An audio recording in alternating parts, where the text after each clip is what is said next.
What's going on, everyone? My name is SiahZ, and today I'm bringing you guys my brand new Lightning Ranger crossbow that I build. This build does insane boss DPS, killing pinnacle bosses within 1 to 2 seconds, doing over 34 million damage a second with our shock burst round when we're in our bossing spec. We cleared T16 juiced breaches easily. Overall, it's an absolute blast, and it actually is cheaper to set up because we're running crossbows and not bows. Before we get into the video, if you guys are enjoying the build guides and you're liking what I'm doing on my YouTube channel, if you consider hitting that like and subscribe, it really helps with the YouTube algorithm, and currently that is the best way to support me. Let's go right into it. So the first we're going to get into here is the gear. Now you want to look for a good crossbow that has really good crit chance and crit damage on it. Since this is a crit build, those are the two most important stats, and that will allow us to do a lot of damage and achieve that 34 million damage a second with shock burst rounds once we're actually going against pinnacle bosses. On top of that, try to get decent fizz damage and lightning damage if you can on it. Now, you do not need to get level to projectile skills. I was doing testing, and actually level to projectile skills doesn't really do too much to the build. It's better to get higher elemental damage and or elemental damage with attacks, so do keep that in mind when you're looking for a crossbow. For our helmet, we're running an expert chain tiara. You want to look for a very high energy shield base with keeping res cap on there. If you can get like life rolled on it and stuff like that, it's really nice as well. But one of the things we want to look for is actually crit chance. That'll bring our crit chance overall with shock burst rounds and galvanic shards, where we're mapping up a lot, and this will give a lot more overall consistent crits, which means more damage to the build. For our boots, we're running expert wrap sandals, again looking for decently high energy shield base on them with 35% increased move speed. And then if you can roll intelligence or dex or stuff like that on top of it, since we are running Howl, that'll play into it nicely. And we do have to have decently high attributes, so do keep that in mind. So rolling one of those attributes on your boots will be really well. Just try to keep in mind that you want to keep res cap as well. For our gloves, we're running the hands of wisdom in action, and since we're doing a lightning build, this gives a lot of overall flat lightning damage and attack speed, which is really good because we want to have really high attacks per second going into shock burst rounds and stuff like that to achieve a lot of DPS. If you get them corrupted with damage penetrates lightning resist, you will get more damage out of the build, but it's 100% not needed. For our accessories, we are running Ingenuity. Now, you don't need to run Ingenuity to make the build work. I just have it in here because I really wanted to push the build and see what we could do with it. So that's why I have it here. But you could run like a Headhunter if you want, just for clearing. You could do just a normal rare like utility bout with good rolls on it, like reses and stuff like that. Attributes that would help the Howl as well. But if you can't afford an Ingenuity, it will give the build a lot more DPS. So that's why we have it here. For our rings, we're running double breach rings. Try to prioritize getting like lightning damage and increased lightning damage on them. Now, we do need to have some decently rolled cold damage on at least our bow or rings or something like that. This way we can actually proc Herald of Ice for our clearing. So that's why we need to have that on at least 1 to 2 pieces of gear. From there, like I said, lightning damage and increased lightning damage. On one of your rings, you want to have dex, and then obviously keep reses to be res capped. And then on the other one of your rings, you want to have intelligence. If you can roll evasion as well on one of the rings, since we don't need cold damage on it, that'll be even better. Since we are not running Wind Dancer, this will give the build a lot more evasion. For amulet, running a Bloodstone amulet here, probably better to get like a lunar base or something like that, but obviously get what you can on the market. You want to look for attributes on it, so for example like int, dex, strength, something like that, so we can get to those thresholds. Plus, and our dex will be really good for our Howl gloves. Looking for increased max ES and evasion rating as well on it. Like I said earlier, the projectile skills doesn't really do too much, but it still does add some DPS. But honestly, if you could roll like crit damage, crit chance, it would probably be better than level to wall projectile skills, as you see here. Forgot to say about our body armor, running an expert Wayfarer jacket because it has cast resistant on the implicit, but wax jacket will be really good here as well. Just a really good evasion energy shield based body armor, so that's why we look for Wayfarer wax. Prioritizing spirit on it because we do need spirit to actually run some of our stuff. We're needing about 150 spirit, so you need minimum 50 spirit rolled on your body armor, as well as keeping reses to be res capped. Last thing we have here is just a melting maelstrom mana flask. Again, it is 100% not needed for the build. You can just roll a normal mana flask with really good increased recovery rolled on it and stuff like that, and you'll do just fine. Or you can get mana per enemy killed as well on one piece of your gear, and that should solve your mana issues while clearing as well. But this does help the mana issues since we don't really have mana per enemy killed right now. But again, this doesn't add any damage to the build and is 100% not needed, so you could drop this flask as well to save a lot of div in the actual build. For our back bar, we are running a decent bow. We're doing this so we can cast lightning rods into Orbis Storms. This way we can apply shock pretty instantly, and as well gives a little bit more DPS to the build.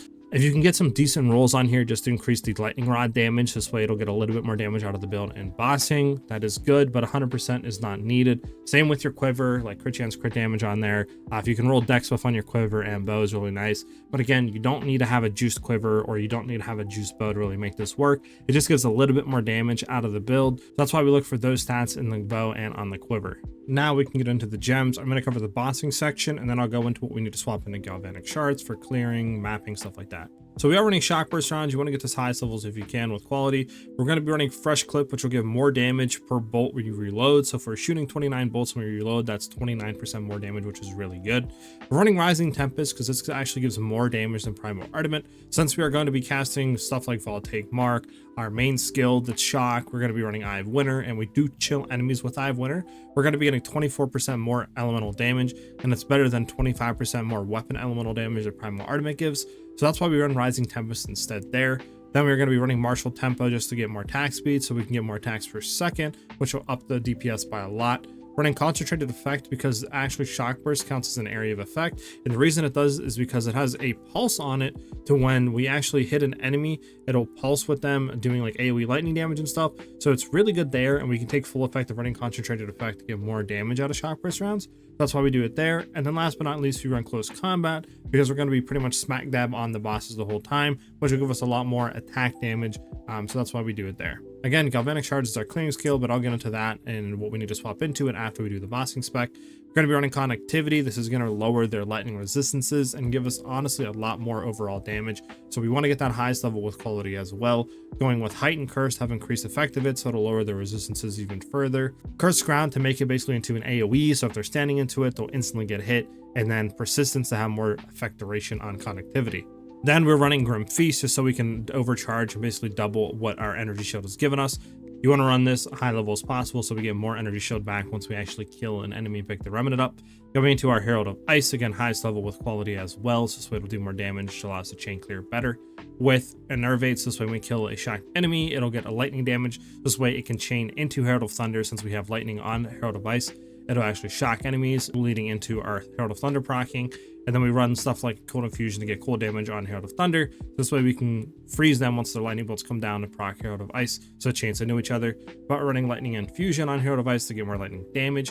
Cold Pen, so when the AoE explosion hits, it actually does cold damage, so this gives it more pen to do, you know, a better chance and more damage overall to chain clear. With Magnified Effect, have more AoE, so it hits more enemies once we actually explode an enemy. Then we go into Herald of Thunder, again, highest levels possible with quality. We're going to be going Cold Infusion on there to get cold damage infused on it so we can actually freeze with the skill. Glaciation and more freeze build up. Ice Bite, so this way we get more cold damage when we actually hit a frozen enemy with it. And then Lightning Mastery for another level into the skill. Then we're running Cast on Shock. You want this to be lowest levels possible, as well as Eye of Winter to be low levels possible, because we're only using this to inflict critical weakness. So we don't need to have this high levels, so this way it can actually consume less mana. Then we're running Voltaic Mark. Again, you can have this lower level as possible because we're only using this to have the increased effect of marked enemy, which basically means it'll have an increased magnitude of shock. And with the current setup with our tree and with Voltaic Mark on, we have 100% shock magnitude on a boss, which gives us a ton more damage overall to the build. Supporting that with Inspiration to have less cost to trigger the skills, then Impetus to actually get more energy gain so we can trigger the skills quicker. Then we get into Orbis Storms and Lightning Rods. So again, we're running Orbis Storms. You want this to be highest levels possible with quality. Going into Unleash, so this way we can cast them multiple times. Then we want to have Overabundance, so this way we can have plus a limit to the actual skill. With Chain, so this way it'll chain more times than what normally is possible. With Front of Rage, because it actually works with our Orbis Storms.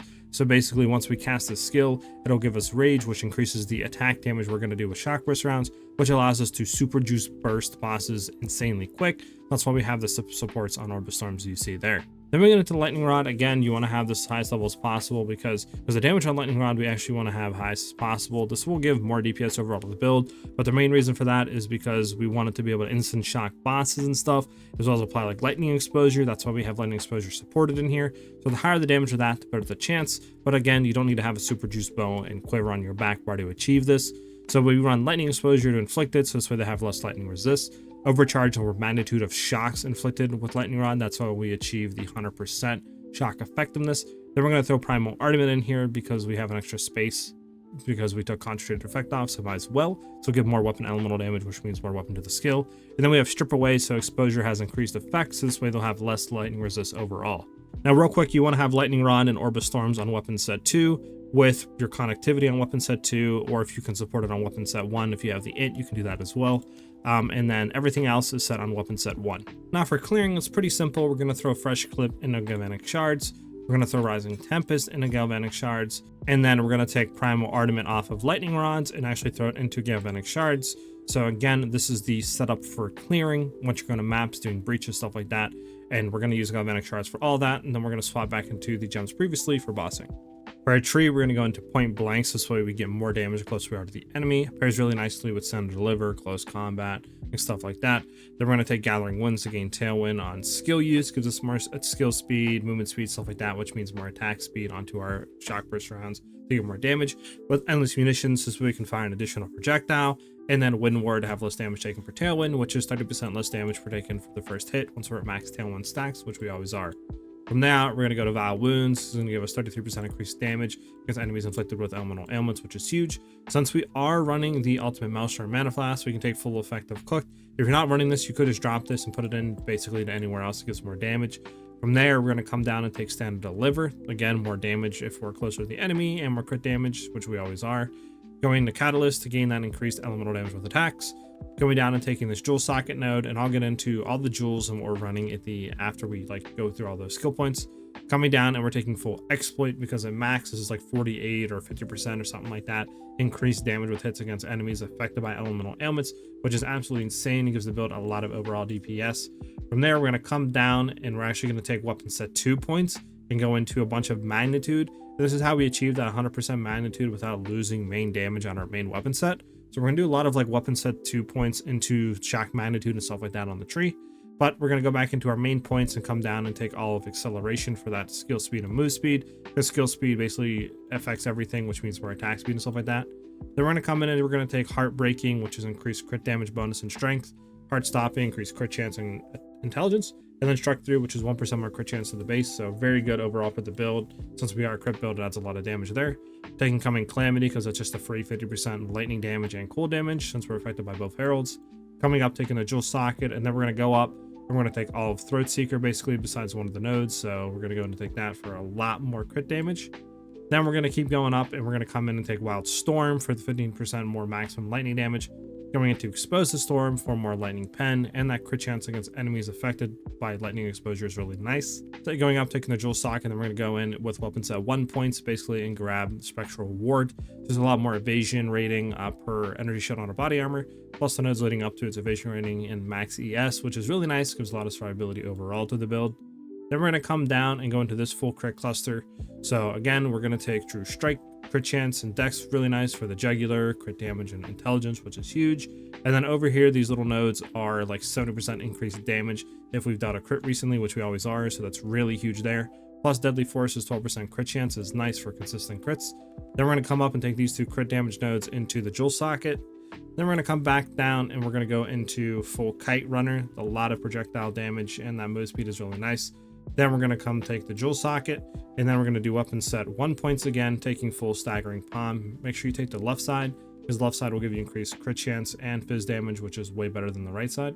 Then we're going to weapon set 2 points. This way we can come down and take all these elemental nodes, especially Unbound Forces. This way we get a lot more magnitude of shock to inflict, which means a lot more, damage overall to the main skill. We come back down and we're going to go with weapon set 1 points, taking the right side into Moment of Truth. So there's a lot more crit damage if we haven't dealt a non-crit recently, which, we only have like a 75-80% chance to crit, so we are critting. So we are hitting those non-crits every once in a while, which will give us more crit damage, but we mainly take it for that crit chance, which is really nice. Then we're going to come in and we're going to take Crushing Wave, because that increased damage if we've done a crit recently is really nice. Gives the build overall a lot more DPS. And then we come with weapon set 1 points again, taking Flow Like Water. The increased attack and cast speed is really nice, plus the dex and intelligence is just really good overall. And then we'll put 1 point into crit damage here, since we have 1 point left over. And then from there, we're going to take weapon set 2 points again, just taking int, so this way we have enough for all the stuff on our back bar. And then the final cream on the crop is going to be Alternating Current. There's a lot more magnitude of shock, and that's why we take it, and that's how we achieve the 100% shock effectiveness, or magnitude, whatever you want to call it, on a boss to achieve a lot of DPS overall in our shock burst and our main weapon set skills. From there, the jewels we're running for the emerald ones, you just want to look for like crit chance, crit damage, projectile damage, attack damage, increased damage with bows, anything like that overall is going to be really nice. If you can roll, like I said, like all that on one is really good, but honestly, you can prioritize running like 1 or 2 crit chance and then the rest crit damage if you can't roll crit chance, crit damage both on one emerald jewel. Then for our unique jewels, we are running a megalomaniac going with careful assassin. So this way we can go up here and get it without spending points into it. It's just overall a lot of increased crit chance. It's going to reduce our crit damage by a little bit, but that's why we take Throat Seeker to over like set that. And then again, that crit chance is just too good to pass up on. And then the other ones we are running a controlled metamorphosis here. Make sure you get one that affects passives in a large ring. Doing that will allow us to get passives like escape velocity for increased evasion rating and move speed. Go in and still keep Falcon Technique in the node previous to it, which is a lot more attack speed. We can still take proficiency for that increased dex, and you might have to take 1 or 2 points near it like I did just to get the dex thresholds to actually run everything. Then we can take Bestial Skin still for that 100% increased evasion rating from a body armor. Plus we can go in and take like Maiming Strike and stuff like that to still get the increased attack damage and the chance to maim on hit without actually spending the 2 points to go into it. Then the only last unique one we're running is an Against the Darkness Time Lost Diamond, going with percent damage gained as extra lightning damage. Try to roll 4% if you can on here. Then if you can get pretty much anything else rolled on is really good. I think best in slots like increase maximum life, but obviously you can get like reses, max reses, stuff like that. It's still really good overall, and that pretty much covers it up for our full gems. But that's all I have for you guys today for this build. Like I said, it's absolutely amazing to play. We're doing 34 million damage, blasting through bosses, killing within seconds, clearing breaches easily. Overall, it's a really fun build. And since it's a crossbow build, it's a lot cheaper than an actual bow build. So there's the added bonus of that as well. If you guys did enjoy the build video or you're liking what I'm doing on my channel, if you consider hitting that like and subscribe button, it really does help with the YouTube algorithm. And currently, that is the best way to support me. Hope everybody has a great rest of their day or night, depending on watching this video. And I'll see you guys in the next one. Peace.